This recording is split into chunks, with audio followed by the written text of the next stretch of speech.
ئەوە دەلیلی ئەوەیە کە زوڵمەتی وایان لێ کردووە کە ئەمەلیان نەماوە بەم حکوومەتە کە بتوانن لەگەڵ بکێشن لەبەر ئەوە مردنیان پێخۆشترە تا لە ژیانی لەگەڵ بکەن.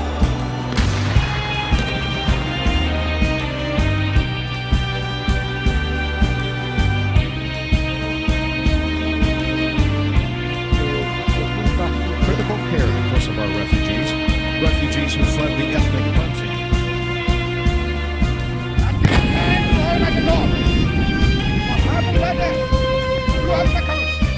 Well, right now, I think the biggest struggle is overcrowding. Last night, I think another 600. ڕێویتی ئەمەلپەی شۆپێ سەرخەبوونێ دەوام دکێ و ئیرۆ ئەم لە ئەرمەنیستانێنە. ئەرمەنیستان ناوێکی گۆبیانیە دانیە سەر و ئەرمەنی بخوا دبێژنە خوا های و دبێژن ئەرمەنیستانێژی هایستان. ئەv هەیکەلێ گۆون دبێژنجی هەتا ستالین دژی هەیکەلێ ستالین لەبر بوو پشتی ستالین ژیانە خۆ قەدان ئەv هەیکەل دانینڤر و ناوێ vê هەیکەلێ دایکە هایستانە.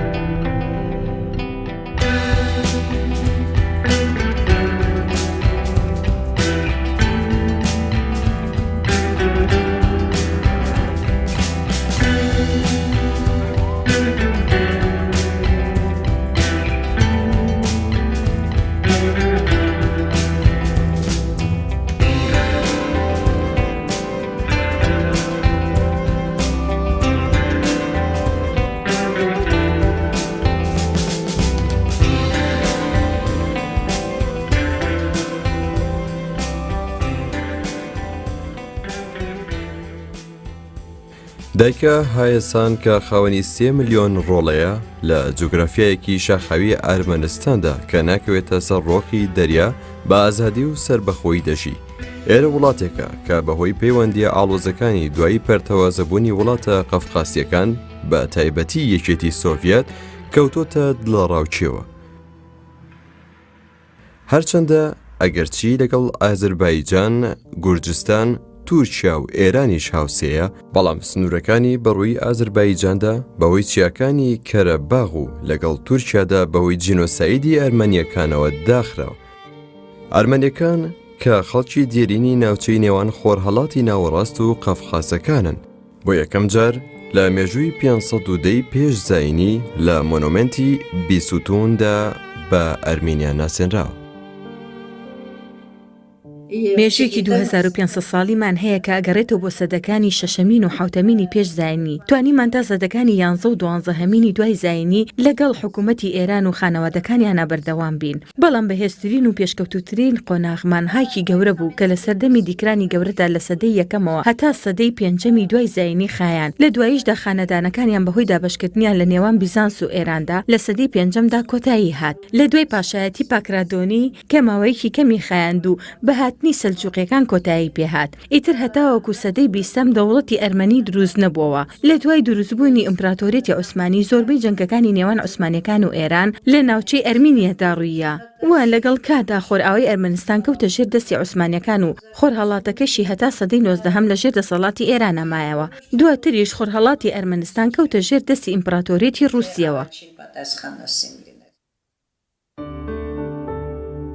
جوگرافیای ئەرمەنستان کە بەردەوام لە نێوان بیزانس، ئێران، عوسمانی و رووسیادا دابەش کراوە لە جەنگی جیهانی یەکەمدا کە لە ڕاستیدا جەنگی دابەشکردن بوو، تووشی زۆرێک لە نەهامەتی و دەردەسەری بووە لە نێوان ململانێ و جەنگەکانی نێوان رووسیا و تورکیادا، هەموو دام و دەستگا و دامەزراوەکانی خەڵک لەو کاتەدا لە کارکەوتبوون.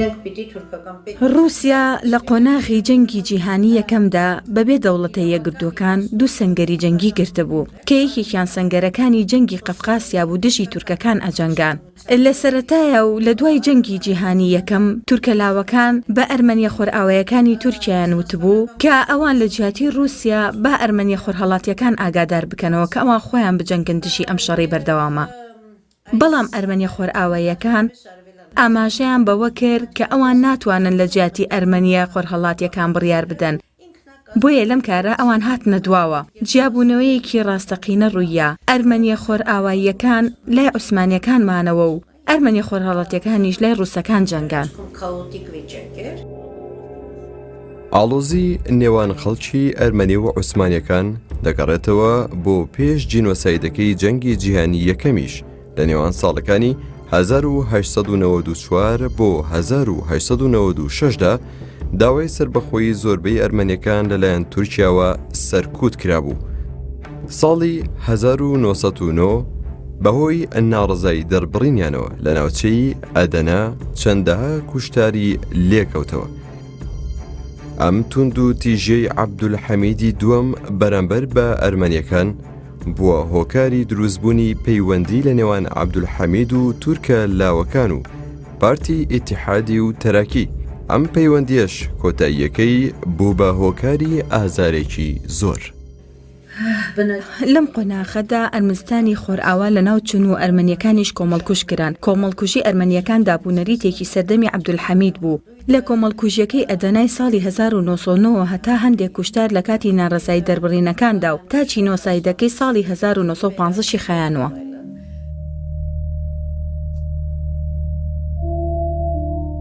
وەکە هون دەزانن di ساڵی 1914 و 1915دا gelên Ermenî trajedîke gelkî giran derbas dikin.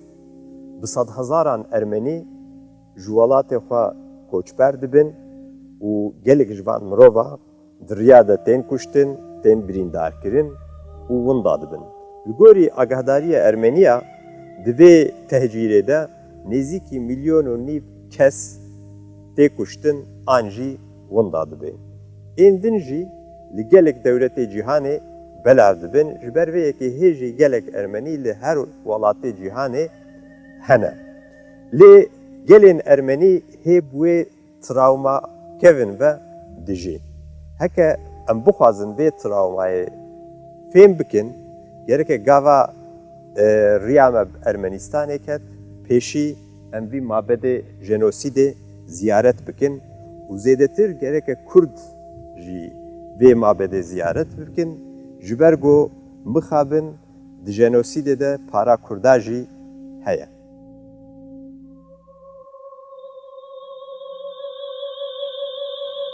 کەتیبەی حەمیدیەش کە ساڵی 1890 لەلایەن عەبدولحەمیدی دووەمەوە دامەزرێنراوە، ساڵی 1910 لەلایەن ئیتیحادی و تەراکیەوە ناوەکەی گۆڕدرا بۆ کەتیبەی سەربازانی هۆز و دەستی هەبوو لەم کۆمەڵکوژیەدا.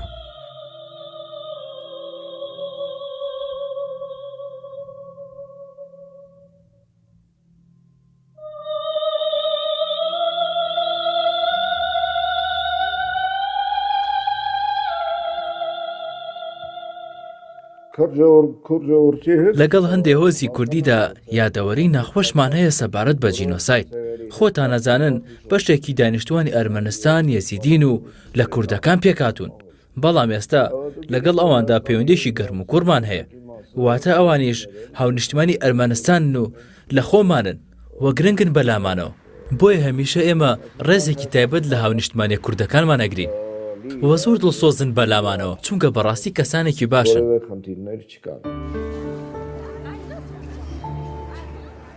ئێمە و کوردەکان خاوەنی مێژوویەکی خەمناکین، بەڵام سەرباری ئەمانەش ئێمە دەتوانین پەیوەندیە ئابووری و سیاسیەکانمان پەرە پێ بدەین.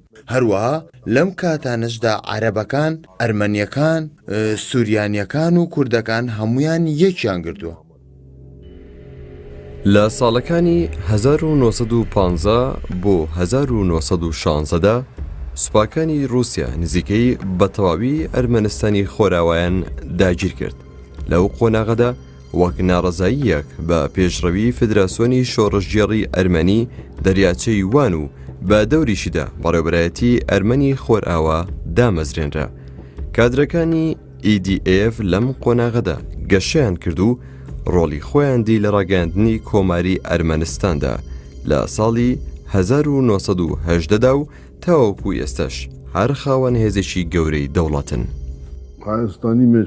لە ئەرمەنستانی سۆڤێتدا هەمیشە چەند گروپێک دروست بوون کە داوای سەربەخۆیی ئەرمەنستانیان کردووە. لە کاتی ئەرمەنستانی سۆڤێتدا EDF کە هەر لە ساڵەکانی 1990ەوە داوای سەربەخۆییان کردووە، لەم کاتەشدا هەر ئەندامەکانی دەست بەسەر کراون و ڕێ لە چالاشیەکانیان گیراوە.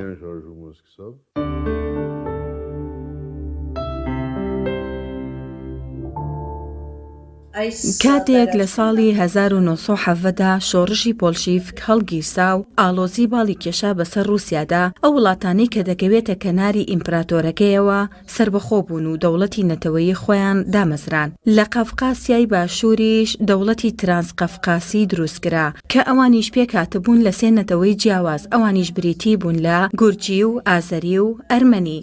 و دوای ئەوەش هەریەکە لەم سێنەتەوەیە دەوڵەتی سربەخۆیی خۆیان ڕاگەیان و هەریەکەیان سنووری خۆیان کێشا و سەربازەکانی ئەو سەردەمەی خۆیان لەسەر دانابوو. ئەو ناوچەیە بە درێژایی هاوینی ساڵی 1970 زۆر لە بارودۆخێکی خراپدا بوو. لە بەرواری 15 ئەیلولی ساڵی 1970دا کۆمەڵکوژی باکۆ ئەنجام درا کە تیایدا 30,000 ئەرمەنی کوژرا بوون.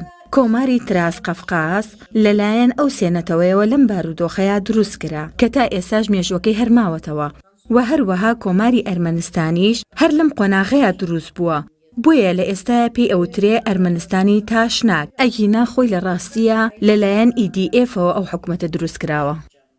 لە بەرواری 26 مایسی ساڵی 1970دا جیا کرایەوە بۆ سێ کۆمار و کۆماری دیموکراسی ئەرمەنستان کە بۆ ماوەی 2 ساڵ و نیو درێژە دەکێشێت لە ئێریڤان لەلایەن فیدراسیۆنی شۆڕژگێڕی ئەرمەنی تاشناک سیوتیونەوە ڕادەگەێنرێت. ئەم حکومەتە کرداریە لەلایەن هیچ کام لە وڵاتە نێودەوڵەتەکان دانی پێدانانرێت و لە مانگی تشرینی دووەمی ساڵی 1920دا دەکەوێتە بەرداگیرکاری هەردوو سوپایی تورک و سۆڤێتەوە.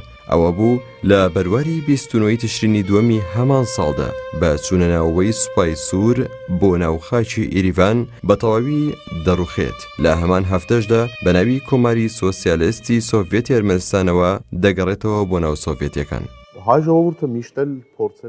خەڵکی ئەرمەنیا هەموو سەردەمێک هەر لە هەوڵی سربەخۆبووندا بوون. لە دوای ڕژێمی پاشایەتیەکانی چاخی ناوەندا بۆ یەکەم جار دەوڵەتێکی سربەخۆیان هەبووە لە ساڵی 1970دا کە بۆ ماوەی 2 ساڵی خەیاندووە. دوای ئەوە چۆتە ناو SSCBەوە، بەڵام ئەو کاتانەش کە لە SSCBدا بووە هەر ویستی سربەخۆیی هەبووە. بەڵام ئەم ماوەیە تا بڵێ ئەستەم بوو، چونکە کاتێک ئەرمەنستان چووە ناو سۆڤێتەکانەوە نزیکەی هەموو تاکەکانی فدراسیۆنی شۆڕژگێڕی ئەرمەنی واتە تاشناکەکان کە بۆ 2 ساڵ و نیو سربەخۆ بوون دەربەدەر بوون و زۆرترین کۆچ لەم کاتەدا دروست بوو. لە قۆناغی شەڕی سارد و تا پێش هەڵوەشانەوەی سۆڤێتەکانیشدا لە بری ململانێ لەناو وڵاتدا ئەرمەنیا کۆچبەرەکانی وڵات لە گشت جیهاندا هەوڵیان دەدا کە ئەوە پەسەند بکرێت تورکیا جینۆسایدی کردوون و سۆڤێتەکانیش بوونەتە ڕێگر بۆ سربەخۆییان. ئەرمەنیا کۆچبەرەکانی وڵات لە هەموو جیهانەوە پەیوەست بوون بە سیاسەت و کللتوری ئەرمەنستانەوە و هەروەکو میلەتێک وابوون کە تەنها خاکی خۆیان نەبوو. دەربەدەربوون واتە پەرتەواسایی، واتە بە جیهاندا بڵاو بوونەتەوە و زۆربەی کات ناوەندێک نەبووە کە بەیکیان ببەستێتەوە. ئەگەر لەم ڕۆوە سیری بکەین دەوڵەت ئەو خاڵە هاوبەشەیە کە هەمومان پێکەوە بەستوێتەوە. لەگەڵ ئەمەشدا لە ڕووی سیاسیشەوە دەوڵەت جێگەی دیارە. هەندێک جار حکومەت سەرۆک کۆمار جێگرەکەی هەوڵیان داوە کە ببنە ڕابەری ئەو کۆبوونەوەی کە کۆچبەران ئەنجامیان داوە. ئەم بابەتە قسەی زۆر لەسەرە، بەڵام دەتوانم بڵێم لەم جۆرە هەوڵانە هەبووە. بەڵام ئەمەی ئەمان تەنها بۆ پشتگیریکردن بووە ئەژینە هەموو هەوڵەکان هی کۆچبەرانی وڵات بووە شتێک نەکراوە کە بۆ کۆچبەران زۆر دیار بێ بۆیە ئەبێ هەمومان هەوڵ بن کە ڕۆژی کۆچبەران بەرەو باشتر بڕوات. کار و چەلەشی کۆچبەرانی وڵات لە بواری سیاسیدا تەنها لە چوارچەوەی هەوڵی سربەخۆی و هەوڵی پەسەندکردنی جینۆسایدەکەدا نەماوەتەوە وەڵکو لە هەمان کاتدا هەوڵی پاراستنی ناسنامەی کلتوری ئەرمەنیانداوە و هەوڵی پەرەپێدانەکە کەوتۆتە ئەستۆی ئەمان.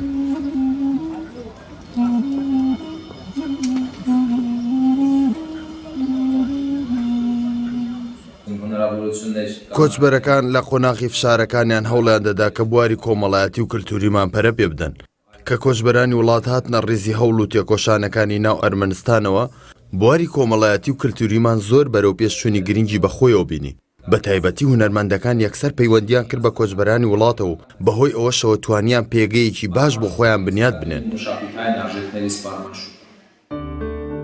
هەوڵ و تێکۆشانی کۆچبەران لەمڕۆدا بۆ ئەوەیە کە جینۆسایدەکەمان دانی پێدا بنرێت و پەسەند بکرێ هەروەها قەرەبووی هەموو زیانەکانمان بۆ بکرێتەوە و هەموو مافە خوراوەکانیشمان بۆ بسەندرێتەوە.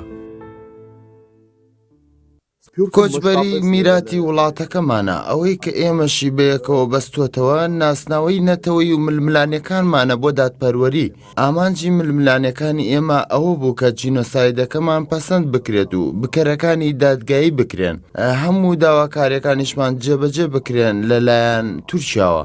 هەر ئەمە ژوای کردووە کە پەیوەندی نێوان ئەرمەنستان و کۆچبەرانی وڵات بەهێز بێت. کۆچبەرانی وڵات لە ساڵانی سەرەتای سربەخۆیەکەدا زۆر پاڵپشتمان بوون و تاوەکو ئێستاش هەر پاڵپشتی کێشە نێودەوڵەتیەکانمان دەکەن. پەیوەندی نێوان کۆچبەرانی وڵات و ئەرمەنستان بەردەوام لە هەوڵدایە بۆ چارەسەری کێشە ئابوووریەکانی ئەرمەنستان. خاکی کۆچبەرانی وڵات پارچەیەکە لە ئەرمەنستان. نوکتەیەکی ژەیە لەسەر ئەمە کە دەڵێ ئەرمەنستان ئۆفیسی خۆی لە هەموو جیهاندا کردوتەوە.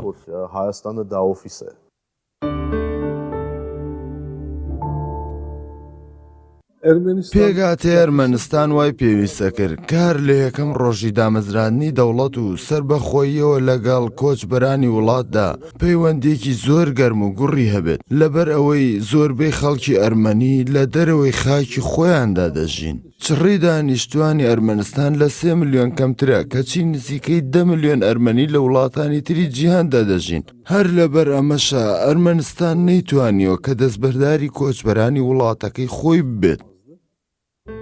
لە ساڵەکانی 1950ەوە کۆچبەرانی وڵات بەردەوام سەرقاڵی پرسی جینۆساید بوون تاوەکو ئەمڕۆژ هەر بەردەوامن لەسەر پرسی قەرەبووکردنەوەی ملیۆنەها ئەرمەنی کە بە زۆرە ملێ لە خاکانی خۆیانەوە دەربەدەرکران.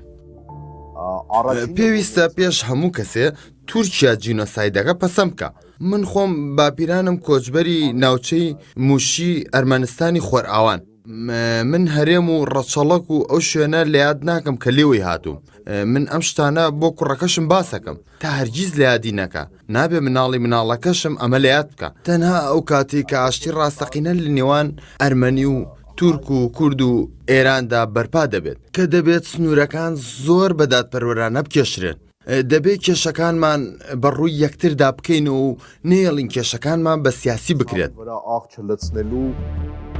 لە کاتێکدا کە پرسی جینۆساید و سربەخۆیی بە شێوەیەکی ڕۆتین تاوتوێ دەکرا ڕووداوێکی گەورە ڕوویدا کە هەموو ڕیزبەندیەکانی شێواند و نەک تەنها ئەرمەنستان بەڵکو هەموو جیهان و قەفقاسیەکانیش بەرەو ئاسانکاری نوێی برد و لە هەمان کاتیشدا کێشەکانی ئاڵۆزتر کردووە. ڕووخانی سۆڤێتەکان بووە هۆی بڵێسەسەندنی گەڕی سربەخۆیی کە نزیکەی 100 ساڵ بوو بەهێمنی دەسووتە.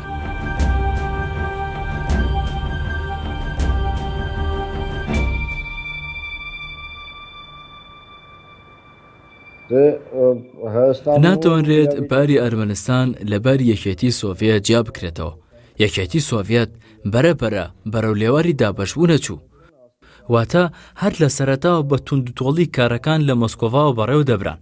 بۆیە لە دوای ساڵی 1970ەوە ئیتر وردە وردە بەرەو ئەو بارە ڕۆشت. مۆسکۆڤاش نەیەتوانی ئەم بارە ڕاست بکاتەوە.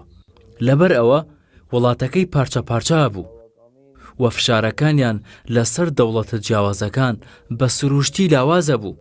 وای لێهات کێشەی مێژووی و نەتەوەیەکان کەوتنە بەرچاو و هەر لەبەر ئەمەش هەندێک وڵاتی ژێردەستە دەست بەچێ ئەم هەلایان قۆستە و لە کەمترین کاتە ڕێککەوتنامەی مۆلۆتۆف ڕیپەرنترۆپیان ڕەت کردەوە و داوای ئازادی و سربەخۆیی خۆیان نەکرد. ئەگەرچی ئەرمینیا 70 ساڵ لەمەوبەر بۆ ماوەیەکی کورد سربەخۆیی بەخۆیەوە بینی بێت ئەوە لەم ڕۆژانەدا هەلی ئەوەی بۆ ڕەخساوە دووبارە داوای ئازادی خۆی پێشکەش بکاتەوە. لە دوای ناڕەزاییەکانی ناوچە شاخاویەکانی کەرەباغەوە کە سەر بە ئازەربایجانە و بەڵام زۆربەی دانیشتوانەکەی ئەرمەنین ئەرمەنیەکان ڕاپەڕین و کۆماری خۆیان ڕاگەیاند.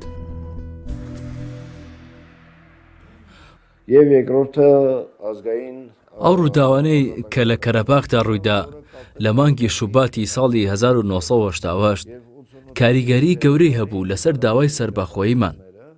خەڵکەکانی ئەوێ ڕێفراندۆمیان کرد و لە دەست کۆماری ئازەربایجانی سۆڤێت دەرچوون و یەکیان کرد لەگەڵ کۆماری ئەرمەنستانی سۆڤێتدا و دروشمی ئەم جوڵەیە یەکگرتن بوو. هەر لەبەر ئەمە بە دروشمی یەکگرتن چینە جیاوازەکانی ئەرمەنستان وەک ڕووناکبیران، لاوان، قوتابیان کە ئەمانە پێشڕەو بوون بیرە سەربەخۆیە نەتەوەیەکان و ئەو خەڵکانی کە بەشداری جوڵی دیموکراسیان کردبوو پەرچەکرداریان بەرامبەر ڕووداوەکەی کەرەباغ هەبوو. هەر بەم هۆیەوە خەباتی دانیشتنیان ڕێخست و کە ڕووداوەکانیش بەرەو پێشتون بڕیاریاندا سەرجەم لاوان یەک بگرن و پاراستنی کەرەباغ بکەنە ئەرکی لە پێشینەی هەموو ئیشەکانیان.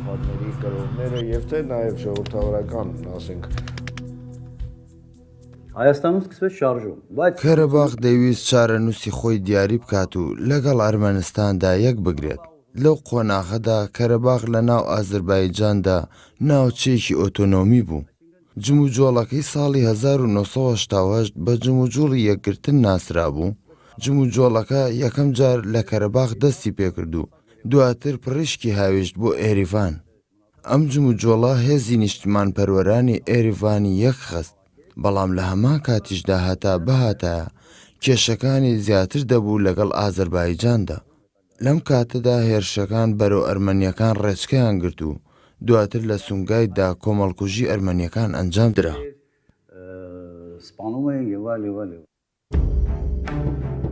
لەم کاتەدا ئازەریەکان و ئەرمینەکانی ئازەربایجان و ئەرمەنستان توندوتیژیان بەرامبەر بەیەک ئەنجام دەدا. لە ساڵی 1990دا لە ناو ئەو پێکدادانەدا سوپایی ئەرمەنستانی نوێ لە سوپای سۆڤێتەوە دروست بوو. لە بەرواری 23 گەلاوێژی ساڵی 1991 سربەخۆیی ڕاگەیەندرا. لە دوای 70 ساڵ پاش ئەو هەموو ئازار و کۆمەڵکوژیە دووبارە نازناوی کۆماری سربەخۆیان دایە پاڵناوی ئەرمەنیەکان. لە کۆتاییدا ئیتر لە بەرواری 21 نوێی ساڵی 1990دا کۆمەڵگەی ئەرمەنی گەشتن بە سەربەخۆیی خۆیان. بەڵام وەکو هەمومان نەزانین کە ئازادی زۆر ئەستەمە. دۆخێکی وە هاتۆتە پێشەوە کە لە نێوان 4 وڵاتە دراوسەکەیدا لەگەڵ دوانیان کێشە و بگرە و دوژمنایەتیشی هەیە. لە کەرەباغدا لە سەنگەردان بەرامبەر بە ئازەریەکان و لە سەنگەریشدان بەرامبەر بە تورکیا. کاتێک تورکیا یەکێک بوو لە وڵاتانەی کە یەکەم کەس دانینا بە سەربەخۆیی ئەرمەنستاندا. سەرەڕای ئەوەی کە تورکیا دانی بە سەربەخۆیەکەی ئەرمەنستان داناوە زۆر ڕووکەشی بوو ئەم دان پێدانانە و پاشان هاتوو کێشە سیاسیەکانی خستەوە سەر باس و گفتوگۆ و لە ساڵی 1994دا سنوورەکانی بەسەر ناوچەی ئەرمەنستاندا داخست. ئاڵۆزیەکانی لەگەڵ ئازەربایجاندا هەر بەردەوام بوو لەسەر ناوچە شاخاویەکانی کەرەباغ. هێشتا لەگەڵ تورکیادا حەق و حسابی جینۆساید و ئابڵوقەی تەواو نەبوو بوو و ململانەی دان پێدانانی نێودوڵەتی بەڵێ ئازارەکانی زۆر بوون، مردن و کۆمەڵکوژیەکان بیر و هزری ئەرمەنیەکانی پڕ کرد بوو. بەڵام ئێستا سمبولی سەربەخۆی یەکەی ئەرمەنستان ئاڵاکەیەتی و بە بەرچاوی هەموو جیهانەوە دەشەکێتەوە. ڕەنگە سوورەکەی ئاماژەیە بۆ ململانێ لەگەڵ جینۆساید و مانەوە لە ژیان لە کەرەباغدا. ڕەنگە شینەکەش ئاماژە بۆ ئارەزووی ژیانێکی پڕ ئاشتی لە ژێر ئاسمانێکی شیندا دەکات.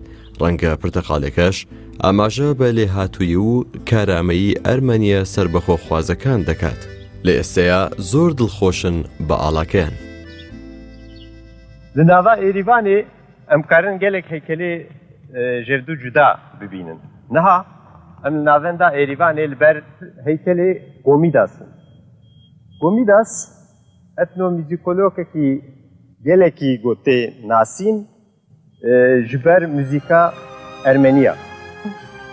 Lêbelê mixabin Gomidas sala 1915 gava bê şahidê gelek nexweşiya di wexta jenosîdê de nexweş dikeve û li nexweşxaneyê dirazê û bi sala li Stenbolê talî diçe Fransa û li Fransa jiyana xwe di nexweşxanê de zêde derbas dike talî li wir êdî jiyana xwe qedêne.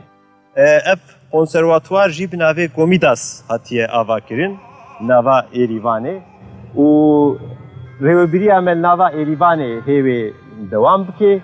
Em ê gelek tiştê jevdû cuda hê bibînin û bûye jî bidin nasîn heta heftiyê kedî li benda me be.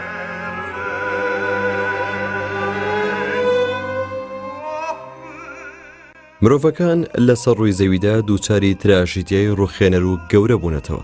بەڵام سەرباری هەموو شتێکیش مرۆڤەکان لە کاتی ڕووخانیاندا هەر ئومێدیان بە داهاتوویان هەبووە و کۆڵیان نەداوە، هەر وەکو ئەرمەنیەکان.